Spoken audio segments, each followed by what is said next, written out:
Hello YouTube, this is Asatsu5, and forgive me for somehow I turned on the manual focus on my camera. So depending on how far away I am and what I show, it might be out of focus. I might have to adjust it a little bit here. Not that there was much to look at in the face area. Let's see if I can get this. Alright, for some reason I got dark shadows above my eyes. But anyways, another book review, and if you read the title correctly, yes, it is Mike Comfort's book. This is what the cover looks like: How to Battle Depression and Suicidal Thoughts, from Christian Audio. First, just a little disclaimer. I didn't buy this book because I'm going through a particularly hard time. I've been through some really rough times, and I do suffer from depression, which is why I bought the book, but it wasn't because I was in desperate need of this book at the moment. I am quite proud of myself. Go to the home screen of the reading app. I have finished 6 books within a year. I have never in my life finished 6 legitimate books in a year. I'm very proud of that, including this one. I've actually finished 2 books pretty much within a 2-day time period. This book and the other book that I finished that I'm probably going to review, I finished within a day. They were like a 2 or 3 hour book, and I was at home and I was like, I'm really going to finish this book. And today at work I finished this book by Ray Comfort. And so they're not like very intimidating books. I'd say the book that I finished right here in the middle is a little bit more intimidating. It's not like a big book. But the man who wrote the book and narrates the book is an incredibly intelligent person, and you'll feel smarter listening to him.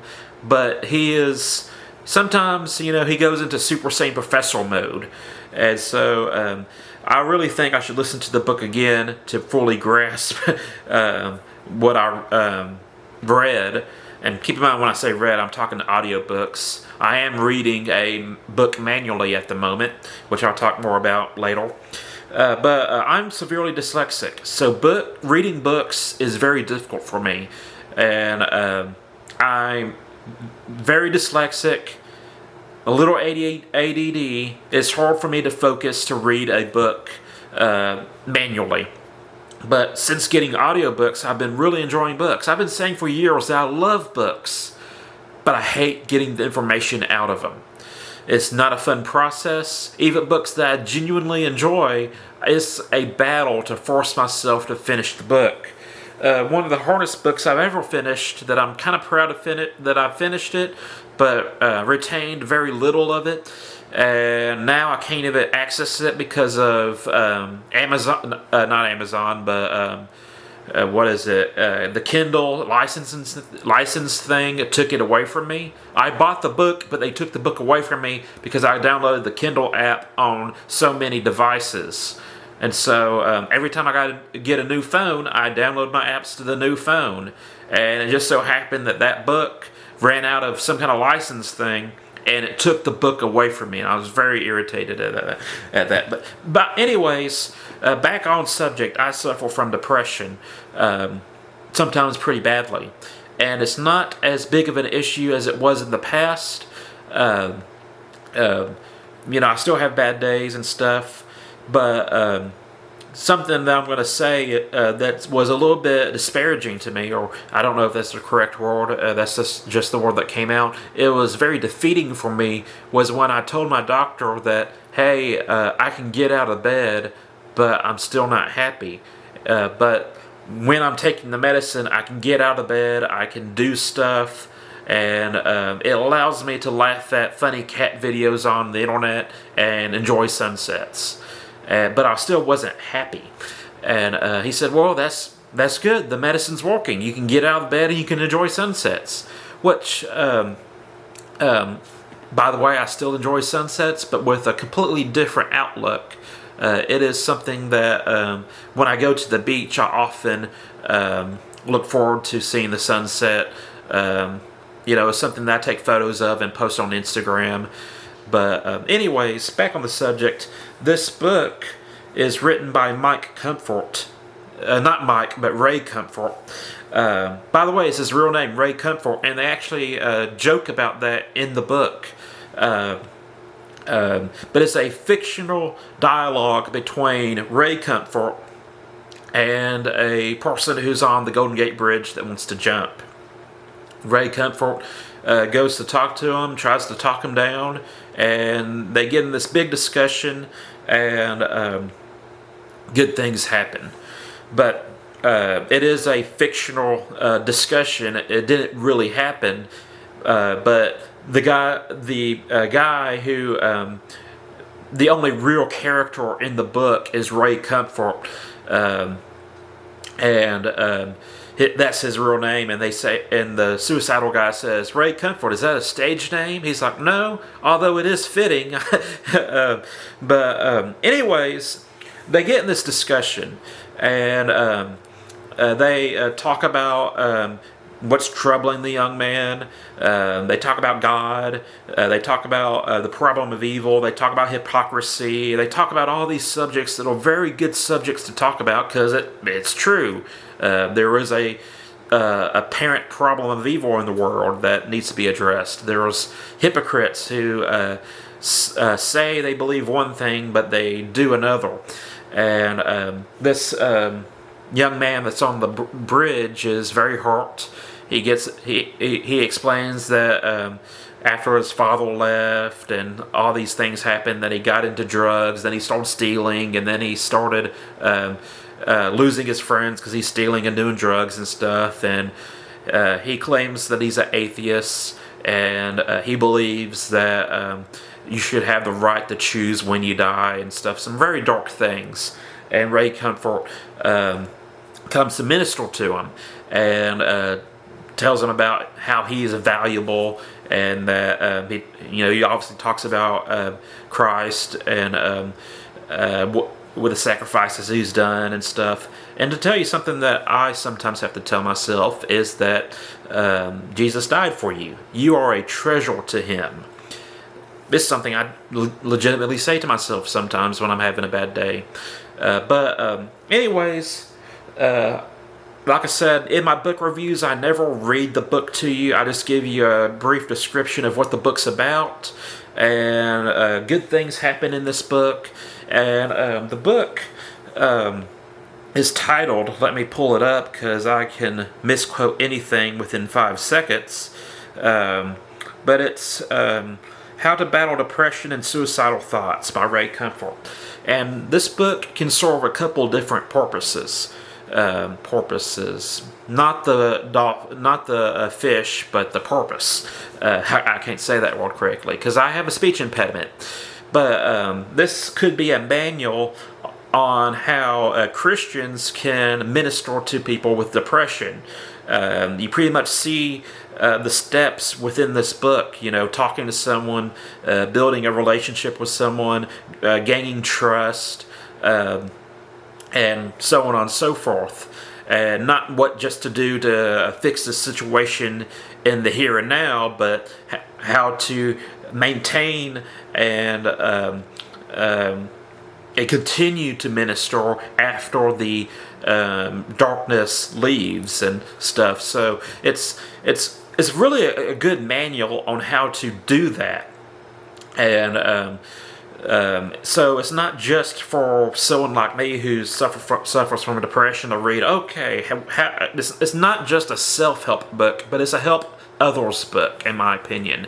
You can read it for self-help, and I say it's very valid for that. But it is also a good manual or a good help others book, if that makes sense. So, and there was an acronym in the book that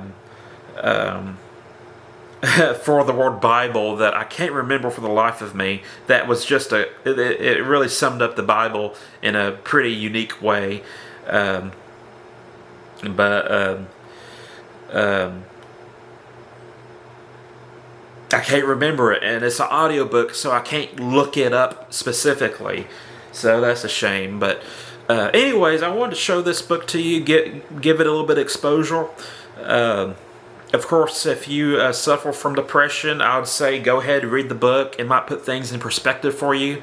If you don't suffer from depression, but you know someone who does, read the book yourself and absorb its message. And I think it will truly help you be able to relate to others and help others in their very dark times. Something that I wrote during one of my dark times. I am not a poet by any stretch of the imagination, but there was a time where I wished to get my thoughts on paper, so to say. Even though it's not technically paper, and I wrote things, my thoughts, and I tried to get them in the most eloquent way possible. I'll read you a couple things I wrote, not to spotlight me by any stretch of the imagination, but this was how much I desired to understand what I was going through, and how I wished to have something in the chamber in case I ever needed to help someone. And this is completely 100% me. I did not get this from anybody else. This is from me, to me, possibly to others. The first one is the least important one, and I have quite a few of these, but I'm not going to share them all with you because they're to me, for me, and if I choose, for other specific individuals. I wrote, life is pain before victory, distress before delight, listening to all those who wish to offend you and bring you down, and overwhelming them with intelligence, tenacity, and cunning. That's not so much with depression, but it was just that I was fighting an uphill battle with people who were just not really cool to me. And it did affect my life, how these people were not cool to me. Some of it could be interpreted as my fault, but they did not help at all. That actually had to do with college. But this was when I was in a really dark place, and I think I've shared this in the past. I think I have 2 other videos that quote this, but I put, sometimes friends and family can't pull you from the darkness. One must live for the shimmers of light from the coming storm. Remember, no matter how dark the storm is, there will be light.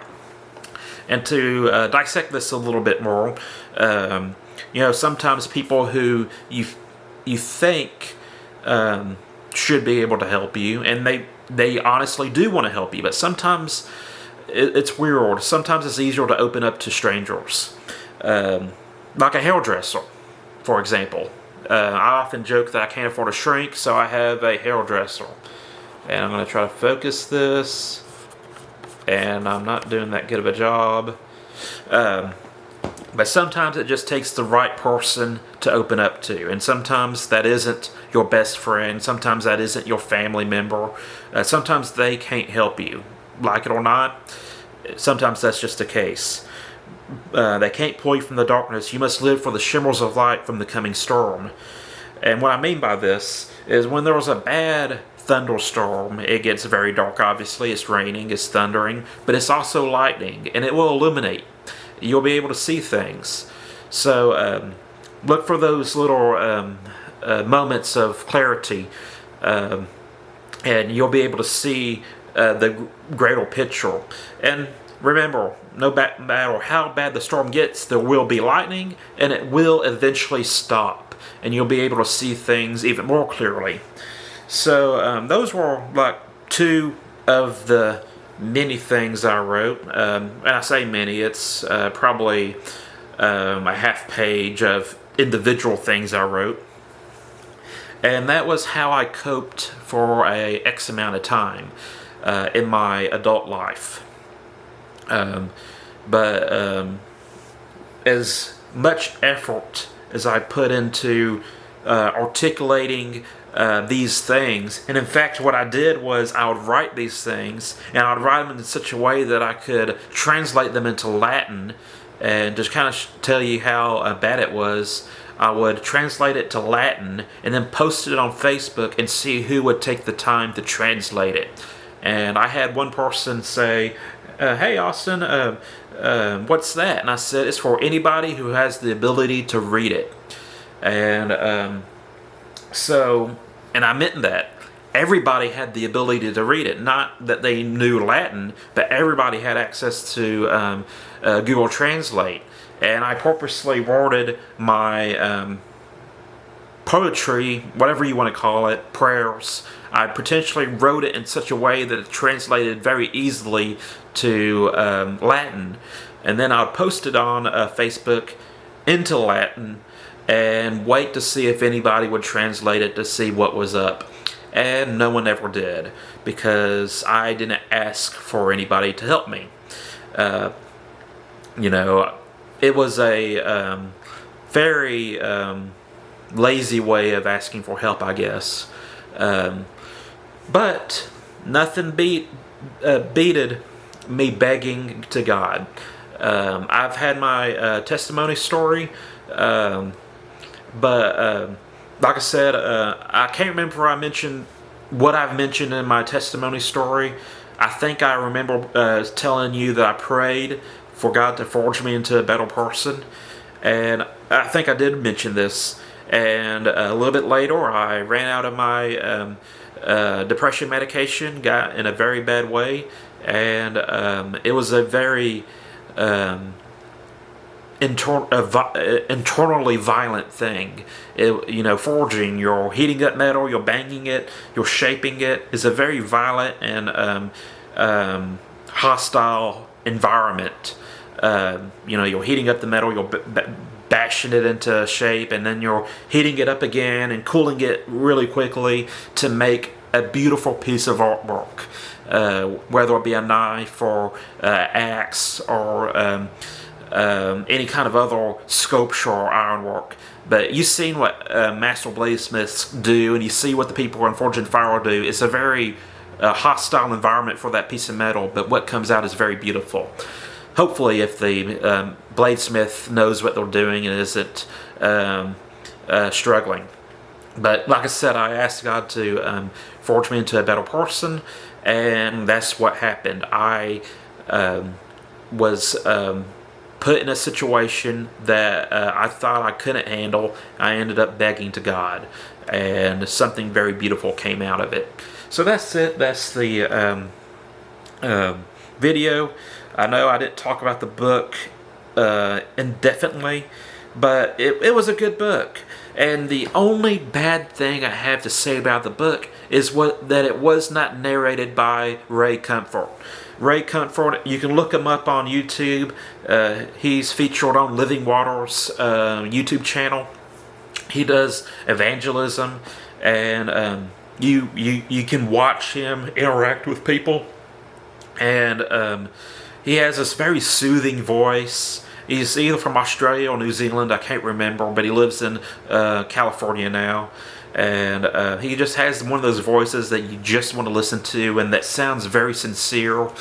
And I was very disappointed that he didn't narrate this book. And they even mention in the book that Ray Comfort, like the guy who's on the bridge in this fictional story, says, "You have a very soothing, sincere voice." And I was like, he does. Why didn't they use it in this book? It would have been awesome. It's actually narrated by Tom Parks. But the book is not allowing me to see the price on iTunes because I already bought it. I think it was like $7.99. It's a really cheap book. It's a 2-hour and 13-minute listen or read, depending how you interpret it or look at it. And I think it's well worth the money. It's well worth the money being the sub $10. It's well worth the money being that it's a very quick book. You can get through it really quickly, and it's not so technical that you don't grasp its meaning. You really grasp the meaning. I mean, you're not going to be able to quote all the verses that Ray Comfort quotes just by reading this book once, but some books, you know, they're so big and they're so technical that you kind of read it and you're like, wow, what did I just listen to? This is way above my education. As with the Swords and Swordsmen by Mike Lodes, which was the book that was taken from me. But anyways, this book is very I don't want to say graspable. It's very digestible, and it's a very valid book. Depression is an issue that a lot of people don't quite understand. They think, oh, you just need to cheer up. You need to think more positively. And that is, I mean, it's true. They do need to think more positively, but it's something that is it's not that easy. It's really not that easy. It's not, it's a very difficult switch to flip, which was what happened to me. So that's it. Hope you enjoyed this video. I hope that you got something out of it. If you know someone who suffers from depression, or if you yourself suffer from depression, I'd recommend this book. Of course, recommend the Bible. And if things are really bad, I would hope that you would seek help. But that's it. I'm Asatsu5, and I'm out.